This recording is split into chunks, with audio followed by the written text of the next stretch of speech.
Hey, welcome to Playback Mansion. I'm here with the man himself, Neil Blanchard, in his room. Hello. At his room in AXPONA. Right. And you've been doing this for a couple of years now. Yeah. Had a speaker business for over 4 years, but designing my own models for about 4 years, a little less. And so you're selling flat packs and what other? How else are you selling? The build plans, build manuals primarily, but then flat packs for when people aren't able to or don't want to cut their own wood. Okay, very good. Yeah. So you're giving people a nice DIY option. Right, and on the crossover side of things, usually it's woodworking or soldering that people have a stumbling block with. But for the crossover option, you can build your own. I have good, better, best lists of parts in my manuals, but I have a company that's associated that can build and send you assembled crossovers. Oh, very good. Or crossover parts kits as well. Excellent. And you're making them here in Massachusetts? Well, I'm in Massachusetts. Yes. Yeah. Not here. This Not is here, Illinois. right. Yeah. I'm in Massachusetts, and one-man show at this point. Okay. So we'll see where it goes. I've got 6 models available at the moment. Got a couple of things coming, including a subwoofer. Wow. And my new signature here, which is the Super Tower. Once everything's available for it. So when did you start designing speakers?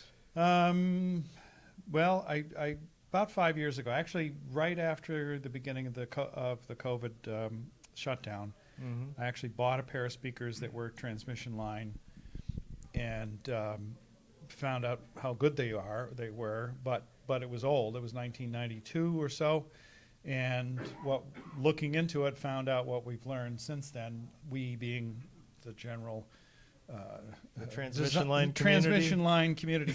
So I found a Facebook group it's run by Martin King, who is basically knows everything about it pretty much, and some software, and that's actually the big evolution was that we can use software now to do 3D acoustic modeling, and that takes most of the grunt work out, and so you probably cut from years to months in terms of design.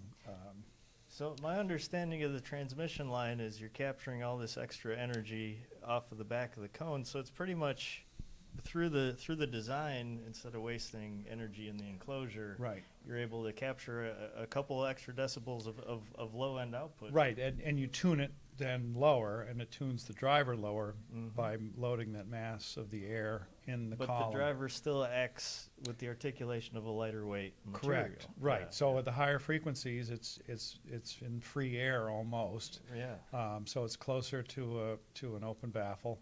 But then as the frequency goes down, more of that column of air moves with the cone and pulls the tuning down. So it's pretty amazing what happens. That the physics of it are that's what it does. So you get much lower output, lower frequency output from a given driver size. Yeah. And you can tell in the room if you have a chance to. I mean, we'll be here tomorrow, Sunday, from 10 to 4. Or Neil and Iggy will be. I won't be here.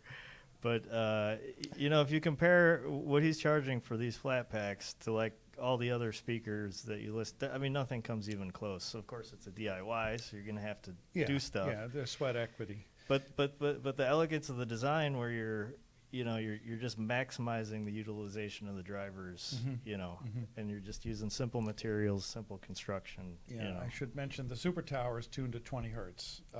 And that's with just a 6-inch nominal 6-inch driver. Yeah. Yeah, and all of my two-ways, the least expensive one is right back here, where you can see it clearly. This is the MLTL4. It's a 4-inch Dayton audio driver and a 3/4-inch soft dome tweeter.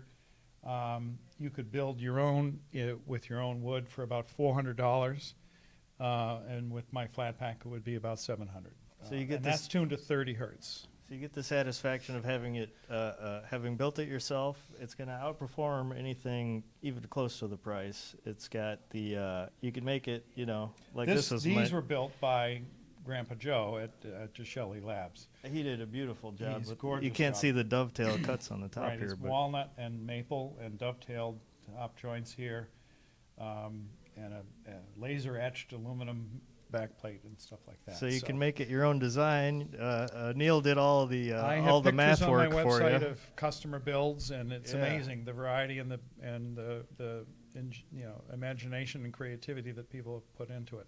And you said there was a gentleman in the UK that designed that software and continues to update it. Yes, David McBean, I believe his name Okay. is. Well, a And shout out to him. And, yes, and Horn of course Response, to Horn Resp. Horn Resp, and a shout out to Martin J. King, of course, and Neil is spreading the gospel of transmission lines. Right. I mean, I don't know of anything better myself, and the bass is the hardest thing for a speaker to work with it because it's got to work in a room. Yeah. I tend to design my speakers so that they're able to be closer to the wall, so you're using the room lift rather than fighting against it. You get the deep extension, but then get the room lift, and it doesn't tend to overload the room as easily. So standing waves are minimized. And so, but the software has been, was it in the 80s? I think my understanding is 1973. So I mean, for many years, people have been refining the technology. And he still comes out with updates to make this really elegant, simple solution possible. Because when you just have, two drivers or three drivers, it's a two-way, but it's an MTM. Yeah. Because when you start adding additional drivers, there's always a lot of trade-offs being made. Losses in efficiency and phase complexity and the crossover and the locality of where all the sound's coming from. And so by cracking the code of using the energy off the back wave so efficiently, you're making, in my mind, the fewest possible compromises in a do-it-yourself or a pre-planned build. Yeah, at the reduced air pressure, because the design is open at the end, means the cabinet doesn't flex as much, therefore lower resonances. To begin with, they don't even have to be suppressed, they're just not there as much. And in the mid-range, it's the driver's able to work very well, as we mentioned before. So you mentioned that the driver in the mid-range, it behaves much like an open baffle because the pressure is equalized. Right. Well, it's just not much back pressure. There's not much back pressure at that point. Yeah. Okay. Whereas a typical sealed speaker, in particular, but even ported designs, it's a box, so you're compressing the air always instead of moving it. So a ported design, when that vibration gets to the point where it excites the port, that it's a Helmholtz resonator, and that's how you add more sound out of that. Yeah. But it's not really the driver directly that you're hearing in a ported design. So that slight difference, or an important difference, I guess I should say. Yeah. Well, and it's an audible difference. So, like I said, check out and tell us the website address. Website. It's nbdesigns with an s.work. So my name, but you don't have to know how to spell it. Okay. Yeah. That's smart. All right. Well, thanks a lot for talking to me. Great. And I'm really happy this is working out so Thanks. great. Appreciate it. Yeah. We'll see you later.